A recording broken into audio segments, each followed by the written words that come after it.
Matapos nga na mag-viral ang video ni Marjorie Barreto at Claudia na kung saan na inihahatid siya sa altar ng kanyang ina na si Marjorie, ay naintindihan na nga ng mga netizen or mas naintindihan na nila ang hinanakit na pinagdaraanan ngayon ng ama ni Claudia na si Dennis Padilla.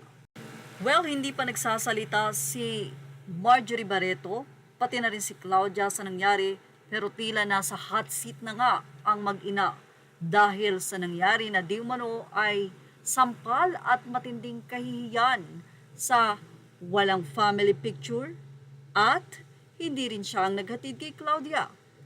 Out of the picture din siya kung saan kasama ni Claudia at ng kanyang mapapangasawa ang mga magulang, pero wala doon si Dennis. Tila makikita din ang pagyuko at hindi masyadong nakangiti na groom nitong si Claudia.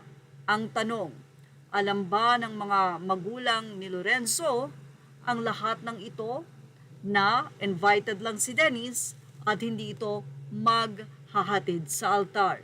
Sino ang nagdesisyon sa nasabi nga pong wedding na ito kung sakaling si Claudia man at si Lorenzo medyo napintasan sila ng mga netizen.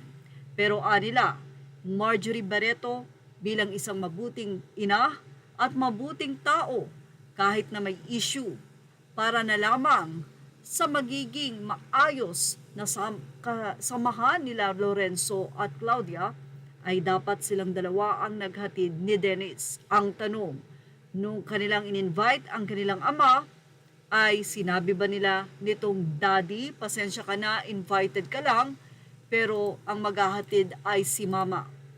Hindi din nagtanong itong si Dennis dahil siguro sa hiya. Say ng mga netizen, nakakalungkot lang isipin nandun naman si Sir Dennis, dapat dalawa sila kasi pareho naman nilang anak. Ang sama ng ugali ng nanay, tinanggalan na ng karapatan ng tatay siya sumama sa ibang lalaki. Masama talaga ang ugali ni Marjorie na yan. Sa Kim, pinagkakitaan ng mundo ng anak. Say pa ng isa, yes, wag lang iboto yan, hindi naman maganda ang imahe. Isang netizen naman ang nagsabi na in-invite nga ang father pero di naman siya naghatid sa altar. Nonsense din. Di sana hindi na lang niya pinapunta ang ama niya dahil sa part ni Dennis, masakit yun. Napakalaking sampal para kay Dennis dahil buhay pa siya, hindi niya naihatid sa altar ang anak niya. Sana kahit sa salitang respeto lang.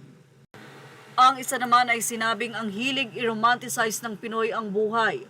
Bukod sa similya, wala namang ambag si Dennis sa kasal na yon para magpaka-main character siya. At isa pa, lagi siyang nagpapapansin sa social media in a negative way. Kahit ako ang kamag-anak, kung ganyan ang ugali na parang kay Dennis, hindi ko papapalapitin sa akin. Gusto ko ng tahimik na buhay. Kayong mga loser, magsama-sama kayo kung gusto nyo. Say naman ng isa, Lynn Aver, paanong walang ambag, siya nga ang tatay, magiging tao ba siya kung si Marjorie lang? At yan ang ating Showbiz Snap update. Thank you for watching. Images are all credit to the rightful owners. Please like, share, and subscribe.